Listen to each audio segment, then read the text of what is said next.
সামাজিক যোগাযোগ মাধ্যমের বেশ পরিচিত মুখ, তবে জুলাই গণঅভ্যুত্থানের পর হঠাৎ করেই রাজনীতিতে যুক্ত হন যারা, এরপর থেকেই তুমুল সমালোচনার মুখে পড়েন তিনি। বাংলা সংবাদে সবাইকে স্বাগত জানাচ্ছি, আমি চিন্তিয়া হক। শুরুতেই সংবাদ শিরোনাম। আওয়ামী লীগ বিভিন্ন জায়গায় মশাল মিছিল করেছে, আজকে পুরো ঢাকা শহর অচল করে দিয়েছে। 85% এখনো আওয়ামী লীগের দখলে। ডক্টর ইউনূস মস্করা শুরু করছে।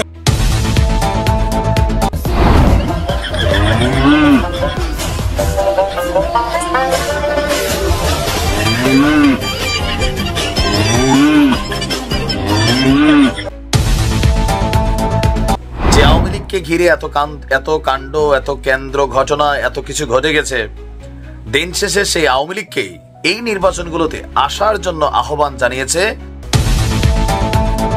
ভাই, তোদের কি লেখাপড়া নাই? গভীর রাতে কেন মিছিল করতে হবে? রাতে মানুষ লেখাপড়া করে। ফ্যাসিস্টদের লোকেরা যদি কেউ মাপ চেয়ে নির্বাচনে অংশ নিতে চায়, তাহলে তারা অংশ নিতে পারবে।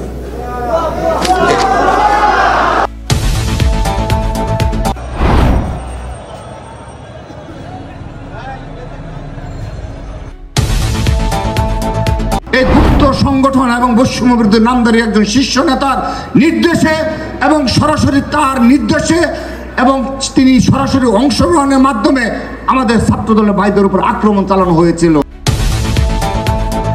নতুন করে শেখ হাসিনাকে নিয়ে মজেছে নেটিজেনরা। মূলত দৌড়াও হাসিনা দৌড়াও নামের একটি গেম ঘিরেই তরুণ প্রজন্মের হইচই শুরু হয়েছে। সুস্থ মনে চালাইতেছি কি আতঙ্ক, বহুত আতঙ্ক করছি, ওনার আতঙ্ক করার সময় নাই। আমরা খুনি হাসিনার পাশে চাই এবং আওয়ামী লীগ নিষিদ্ধ চাই। শুনছিলেন সংবাদ শিরোনাম, এবার বিস্তারিত সংবাদ। এদিকে অন্তর্বর্তীকালীন সরকারের কিছু উপদেষ্টাদেরকে উদ্দেশ্যে বিএনপির মহাসচিব মির্জা ফখরুল ইসলাম আলমগীর একটি প্রেস ব্রিফিংয়ে বলেন, স্থানীয় সরকার উপদেষ্টা যিনি আছেন তিনি বলেছেন, ফ্যাসিস্টদের লোকেরা যদি কেউ মাপ চেয়ে নির্বাচনে অংশ নিতে চায়, তাহলে তারা অংশ নিতে পারবে। এটা কি আপনারা মেনে নেবেন? তোমরা এটা মানবে? এর থেকে এটাই প্রমাণিত হয়েছে যে তারা এখন তাদের নিজেদের স্বার্থে ওই ফ্যাসিস্টদেরকে তারা জায়গা দিতে চায়। এছাড়াও আওয়ামী লীগের মশাল মিছিল দেখার পর অন্তর্বর্তীকালীন সরকার ডক্টর মোহাম্মদ ইউনূসকে টার্গেট করে এই রাজনীতিবিদ মিডিয়ার সামনে বলেন, আওয়ামী লীগ বিভিন্ন জায়গায় মশাল মিছিল করেছে, আজকে পুরো ঢাকা শহর অচল করে দিয়েছে। 85% এখনো আওয়ামী লীগের দখলে। ডক্টর ইউনূস মস্করা শুরু করছে। বাংলাদেশ চালানোর কোন জ্ঞান আপনার নাই। সেনাবাহিনীর জেনারেল আছে, তারা হচ্ছে আওয়ামী লীগের লোক। আওয়ামী লীগকে পূর্ণ ভাষণ করছেন, সেফটি দিচ্ছেন। এই টেবিল হানকে ঘুরে স্বরাষ্ট্রমন্ত্রী হান্ট করে দিতে হবে। নাই দল করার জন্য নাকি পদত্যাগ করবে, আসে পদত্যাগ করবে। পল্টন মাঠ তোমার বাবার মাঠ, আমরা এই বাংলাদেশ চাইনি। শুধু তাই নয়, বৈষম্য বিরোধী ছাত্র আন্দোলনের সমন্বয়ক সহ কি হয়েছিল কুয়েটে জানালেন ছাত্রদলের সভাপতি। এই গুপ্ত সংগঠন এবং বৈষম্য বিরোধী নামধারী একজন শীর্ষ নেতার নির্দেশে এবং সরাসরি তার নির্দেশে এবং তিনি সরাসরি অংশগ্রহণের মাধ্যমে আমাদের ছাত্রদলের ভাইদের উপর আক্রমণ চালানো হয়েছিল।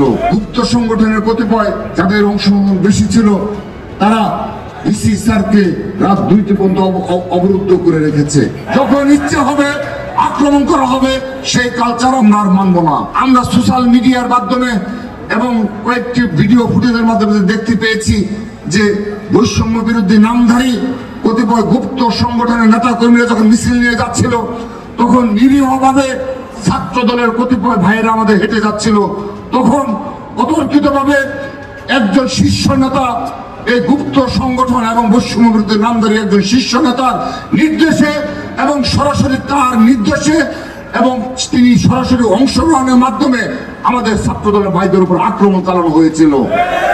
অন্যদিকে আবার আওয়ামী লীগকে আবারও মাঠে ফেরাচ্ছে বর্তমান সরকার নির্বাচনে অংশ নিতে। কেমন অফার দিলেন উপদেষ্টারা, এই নিয়ে বিস্তারিত আলোচনা করেন এই নাইম আলী অনলাইন অ্যাক্টিভিস্ট। ছাত্ররা রাজনীতি বোঝে না, যারা মনে করতেছিলেন আজকের এই ভিডিও দেখে আপনি বুঝা যাবেন যে ছাত্ররা কি বোঝে আর কি বোঝে না। যে আওয়ামী লীগকে ঘিরে এত কাণ্ড, এত কেন্দ্র ঘটনা, এত কিছু ঘটে গেছে, দিন শেষে সেই আওয়ামী লীগকেই স্থানীয় যে নির্বাচন, লোকাল ইউনিয়ন পরিষদের চেয়ারম্যান, মেম্বার, উপজেলা চেয়ারম্যান, এই নির্বাচনগুলোতে আসার জন্য আহ্বান জানিয়েছে বৈষম্যবিরোধী ছাত্র আন্দোলনের অন্যতম ক্যারেক্টার। এর পাশাপাশি আপনার সরকারের প্রভাবশালী যিনি এই মুহূর্তে উপদেষ্টা, আসিফ মাহমুদ। অনেকে আশ্চর্য হচ্ছেন, আশ্চর্য আর কিছু নাই। তার মানে বাংলাদেশে আওয়ামী লীগ নিষিদ্ধ করবে না, এটা একটা গ্রিন সিগন্যাল আমরা বুঝে গেছি। এখানেই শেষ নয়। ছাত্রদল ও সমন্বয়ক মারামারি নিয়ে কিসের ইঙ্গিত দিচ্ছে তা নিয়ে সোশ্যাল মিডিয়ায় আলোচনা করেন এই রাজনৈতিক বিশ্লেষক। সৃষ্টিকর্তা তাকে মগজ ভর্তি মেধা দিয়ে দিলেন, কিন্তু তিনি সেটার চর্চা করলেন না, বসে থাকলেন, মিছিল করলেন, মিটিং করলেন, আন্দোলন করলেন, মারামারি করলেন, সংগ্রাম করলেন। তিনি মেধাবী কিভাবে থাকবেন, এই প্রশ্নটা একটা বড় প্রশ্ন বোধহয় বাংলাদেশে হয়ে গেছে। অনেকদিন থেকেই মেধাবী এই শব্দটা এমন একটা শব্দে পরিণত হয়েছে যে এই শব্দটা নিয়ে রীতিমতো ট্রল শুরু হয়েছে। মেধাবীদের কোটা আন্দোলন আমরা দেখেছি, সেই সময় প্রশ্ন এসেছিল মেধাবী কারা, মেধাবী কত পার্সেন্ট বাংলাদেশে, কয়জন মানুষ আন্দোলন করছে আর কয়জন মানুষ ঘরে বসে মেধার চর্চা করছে। মেধাবীদের কাজ কি গভীর রাতে ইউনিভার্সিটিতে লেখাপড়া বাদ দিয়ে রাজনীতি ঠেকাও আন্দোলনের নেমে পড়া কিনা, সেই প্রশ্ন কিন্তু সামনে চলে আসে। এদিকে আবার ক্ষমতাচ্যুত শেখ হাসিনার প্রতিচ্ছবি দিয়ে গেমস তৈরি করে অবাক করেছেন বাংলাদেশের ক্ষুদে সেই আর্টিস্ট। সূত্রের রেশ ধরে জানা যায় গেমসটির নাম দেওয়া হয়েছে দৌড়াও হাসিনা দৌড়াও। সেই গেমে মজেছেন নেটিজেনরা। মূলত দৌড়াও হাসিনা দৌড়াও নামের একটি গেম ঘিরেই তরুণ প্রজন্মের হইচই শুরু হয়েছে। অপরাধটা কি করেছি? বারবার দেশে ফেরার বার্তা দিয়ে সশরীরে ফিরতে না পারলেও নেট মাধ্যমে ঠিকই ফিরেছেন শেখ হাসিনা। এছাড়াও অনলাইন বুদ্ধিমত্তার সাহায্যে এআই টেকনোলজি ব্যবহার করে ক্ষমতাচ্যুত শেখ হাসিনা ও ভারতের প্রাইম মিনিস্টার নরেন্দ্র মোদীর একটি ফানি ভিডিও ফুটেজ নেটিজেনদের মনে নতুন করে নাড়া দিয়ে সোশ্যাল মিডিয়ায় নতুন করে জায়গা করে নিয়েছে।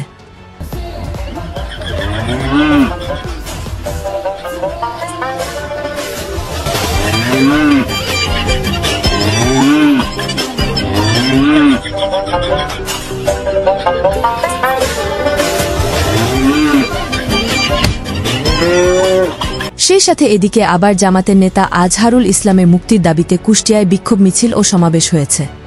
এছাড়াও সেই সমাবেশ চলাকালীন নামাজের সময় জামাতের কর্মীদের নামাজ পড়ার কিছু ভিডিও ফুটেজ মুসলিমদের মনে আবারও নতুন করে নাড়া দিয়েছে, যা এখন সোশ্যাল মিডিয়ায় প্রবেশ করলেই হর হামেশায় দেখা যায়।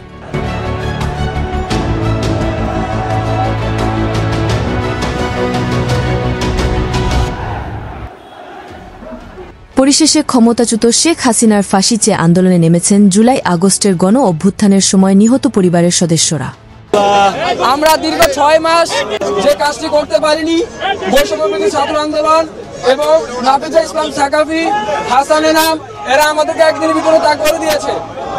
আমরা খুনি হাসিনার ফাঁসি চাই এবং আওয়ামী লীগ নিষিদ্ধ চাই। যারা আমার বাইশটাকে এভাবে মেরেছে, ওই সময়ে জুলাই আগস্ট মাসে যাত্রাবাড়ি থানায় যারা পুলিশ অফিসার বা কর্মরত ছিল, সবার নাম ছবি সহ প্রকাশ্যে এনে তাদেরকে আইনের আওতায় এনে তাদের বিচার সম্পন্ন করতে হবে।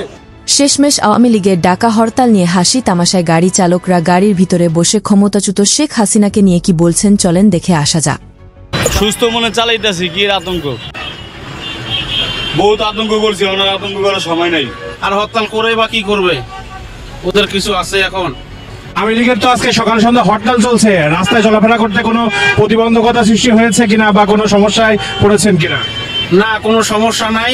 আর হরতাল করে বা কি করবে, ওদের কিছু আছে এখন। ঠিক আছে, আমরা চাই যেমনি দেশ চলতেছে এমনি ভালো আছে। ঠিক আছে, এইভাবেই চলুক ইনশাল্লাহ। আওয়ামী লীগকে আর চান না? না, আমরা আওয়ামী লীগকে চাই না। ভিডিওটি দেখার পর আপনার মূল্যবান মতামত আমাদেরকে কমেন্ট করে জানিয়ে দিতে পারেন।